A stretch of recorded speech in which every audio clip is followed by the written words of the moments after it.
Congratulations! If you are listening to this, that means you have found the Common Ground blog, otherwise known as Common Ground Radio. I am the host, I guess. I am the youth director here for Common Ground at the Otterbein United Brethren Church in Greencastle, the center of the galactic universe, Greencastle, Pennsylvania. We're very excited that you have decided to tune in and listen. You found us on YouTube. Congratulations. Sometimes that's not always an easy thing to do.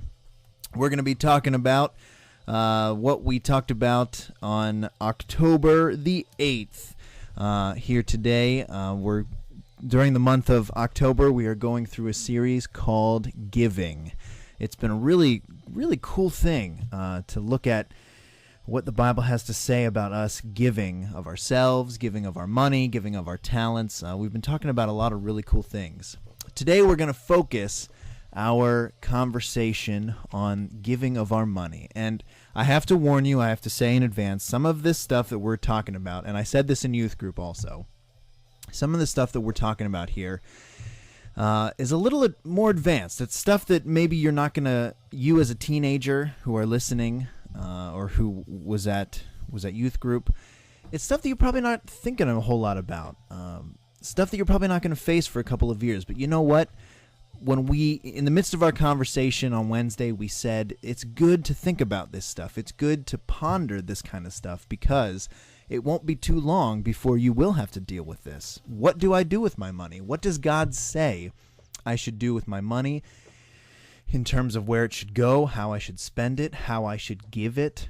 Specifically, that's what we're going to be talking about, money as it is related to our giving. So we looked at a bunch of scriptures, and what I'm going to do is, if you were there, if you come at all on Wednesday night, 6:30 at the Otterbein Church, you know that we kind of have been doing things a little differently this month in that we each person is given a sheet, and through the PowerPoint, there's stuff to fill out. I just don't know how we can put that up here and it be beneficial to you who are listening. So I'm just going to read through the stuff, and if you want to write it down, hey, that's great. That's go ahead and do that. Write it down. But so we went through a lot of scriptures, and I'm going to read through them, and we're going to talk about what it means to give of ourselves when it comes to our money. So the first scripture that we read, we started out by just having a kind of a broad overview of money and what our view of money should be. So we looked first at Deuteronomy chapter 8, verses 17 and 18. And the writer of Deuteronomy, which we think was Moses, he says this: "You may say to yourself, my power and the strength of my hands have produced this wealth for me.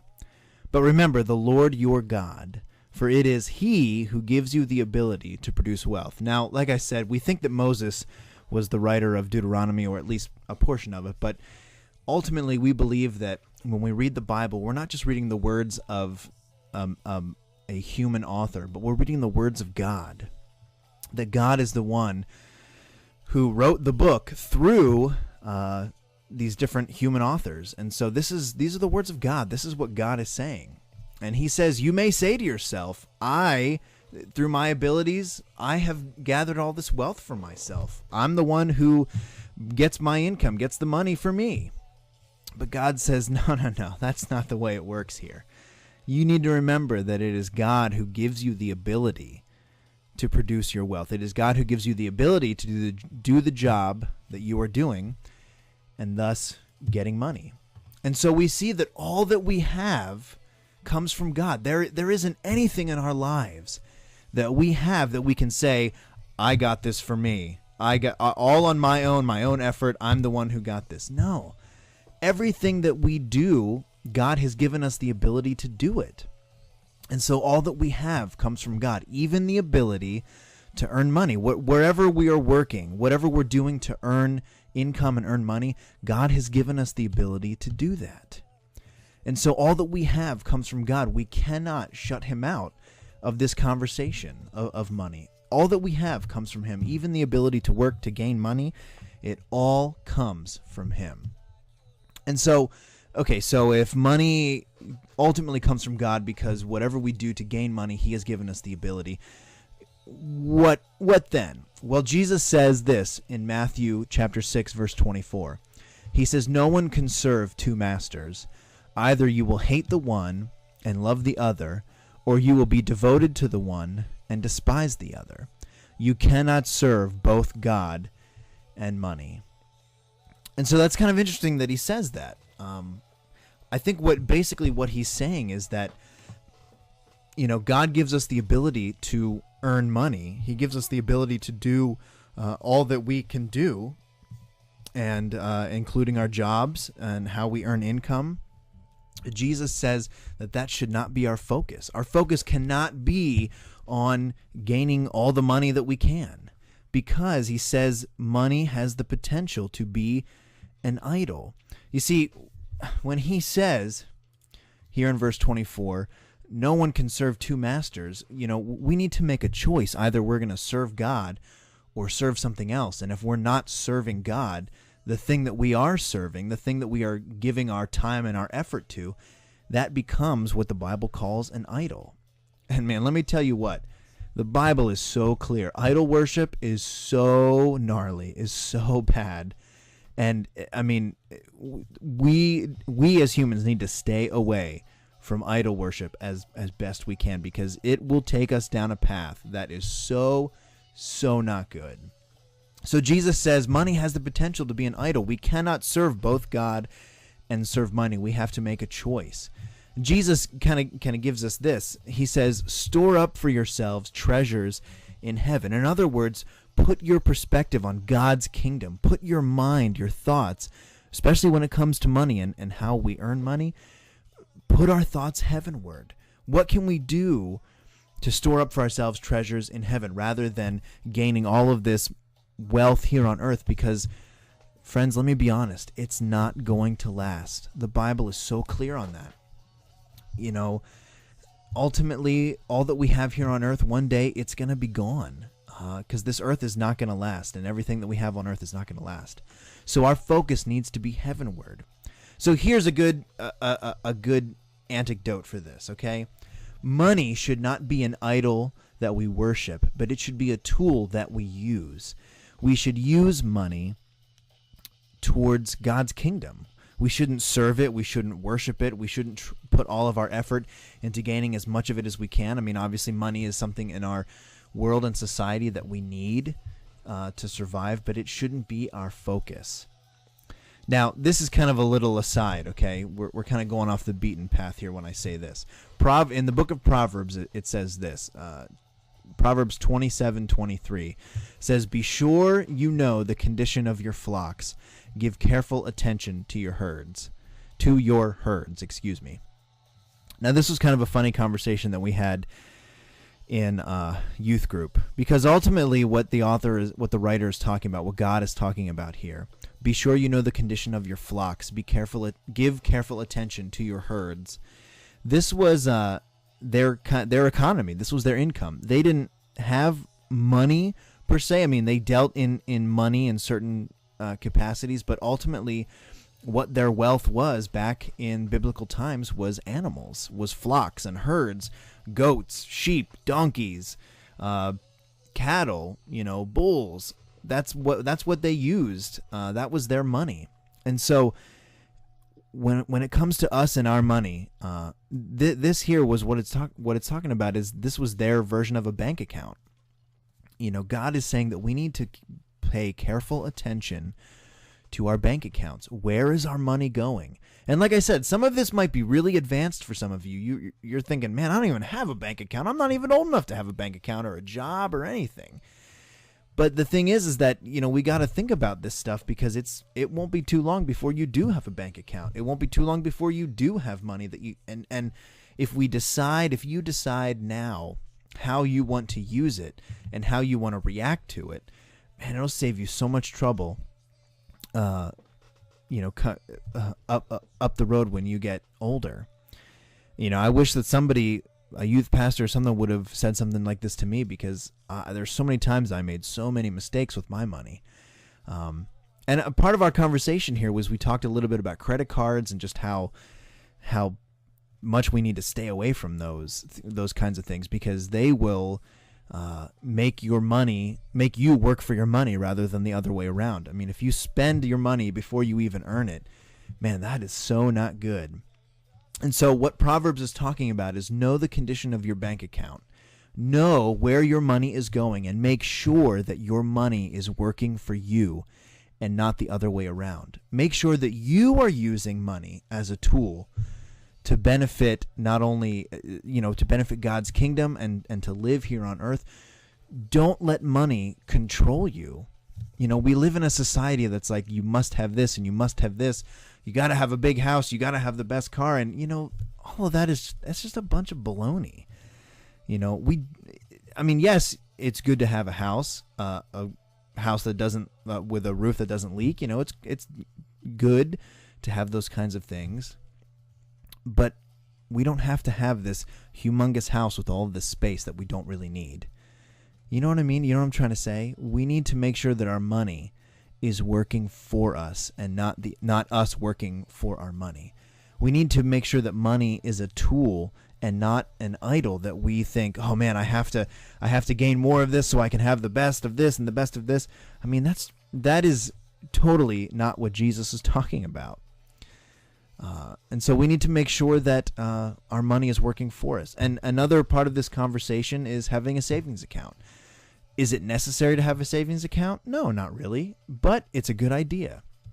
To know the condition of your flock and your herd, to know the condition of your bank account, it's a good idea to have a savings account, to make sure that you are being responsible with the money that God is providing for you. And so that's all kind of a part of this conversation. We need to be good, what the Bible says, we need to be good stewards of the money that we have. In other words, we need to be responsible with the resources that God has given us. And so finally, we can't have a conversation about money without talking about, giving. And a word that we use in church, a word that is used in the Bible, is called tithing. And it says in Leviticus that, a tithe, or what that basically is a tenth of everything that we have belongs to the Lord. And there's a verse in Malachi in chapter 3 where he says, don't rob God. In other words, God has called his people to give a tenth, to give a portion back to him of what he has given to us. And he says, this is the only time in the Bible that he says this. He says, test me in this and see if I will not throw open the floodgates of heaven and pour out so much blessing that you will not have room for it. In other words, it's so tempting not to give a tithe because we were afraid to lose that money. We're afraid that, that money is just going to go and be gone. But God has called us as his people to give back to him a portion of what he has given us. And it's a tenth of what we earn, and that's called a tithe. And so we need to trust God in this area and make sure that we give back to him a portion of what he has given us. Now, how does all this relate? How does all this talk about money relate to giving? Well, here's the thing. Here's what we said Wednesday. Money should be a tool that we use to give of ourselves to others. We need to use the money that we have, the income that we earn, not as something to hoard, not as something to, I need to gain all this money so I can get this and this and this. We need to make sure that the money that God is providing for us, we be responsible with it, and we use it as a tool to give of ourselves to others. And it's such a hard thing because money is it's such a tough subject. In fact, I'm looking at the clock right now at how long I've been talking about this, and we're going on 15 minutes. And I thought this was going to be a short one, but when we talk about money, it's such a hard subject because our society has pounded it into our heads that just we need to earn money. We need to make sure that we have lots and lots of money and money. And it's all, that's just not true. It's not the way that God says in the Bible. He says that we need to trust him. We need to trust him, giving back to a church, the church, or giving back to some kind of missions organization, a tenth of what we've earned. We need to make sure that we're giving it back to him in some form or fashion so that we can showing that we trust him. And he says, test me in this. I will open the floodgates of heaven and pour out so much blessing upon you. And we need to remember that we need to trust in God. Use our money as a way of giving of ourselves to others. And I'll end with this, and this is something that we didn't talk about on Wednesday, so this is something extra for those of you who are listening. Giving of our tithes is separate in the scriptures. It's separate from giving. We are called by God as followers of Christ. We're called by Him to give a tenth of our income to Him. To either the church or a missions organization. I know some people don't give to the churches because they give part of their tithe to missions organizations or supporting orphans around the world, who are part of organizations where they do that sort of stuff, and that's awesome. But we don't have to just stop at 10%. We don't just have to stop at the tithe. The Bible talks about being a cheerful giver. And if we really trust God, I think giving more than a tenth. When someone is in need, we give. And money is just one of those things, is a tool in our society that we can use to bless others, that we can give to others. Not only this monetary gift, but give of ourselves. And that's really a tough thing. It's tough because money is just one of those subjects that our society has kind of taught us that we need to hoard it and keep it close. But God says differently. God says we need to trust Him with our money and use it as a tool to give of ourselves to others. And so it is my prayer that you who are listening would trust God with the money, with the income that He has provided for us. Well, we have a new newsletter out, so if you need or would like to be getting that, certainly you can come on Wednesday night. We meet every Wednesday, 6:30 at the Otterbein Church in Greencastle on Leitersburg Street. So if you want a newsletter to know what all is coming up, you can certainly email us, and I'll give you the contact information here in a moment. Our fall retreat is coming up, and we have a couple of slots still open. So if you are interested in coming on our retreat, we need to know ASAP if you would like to come. I promise it will be a blast. Like I said, we have a couple of spots still left open. Also, we're doing a new thing this year. We're going to be selling Christmas cards to raise money for the youth group, and we have one pack. It's one pack of 12. One pack of a variety of 12 goes for $8, and so that's going to be really cool. So if you want to buy some, or if you want to get into selling them, we have order forms that you can take, and so again, you can get that at youth group. Also, we're winding down the time for our T-shirts, and so I just really encourage you to sign up. Give us your shirt size. They are $12. You can kind of see the logo there. It's going to be green instead of orange. We're going to have our name, and it goes along with the theme that we have going this year called Go Deeper. Well, man, it's been 18 minutes, so I better cut this off. Thank you so much for listening. I hope that you were blessed by this. Know that I am praying for you, and just hope that you have a great day. And hopefully we'll see you on Wednesday. All right? Thanks for hanging out.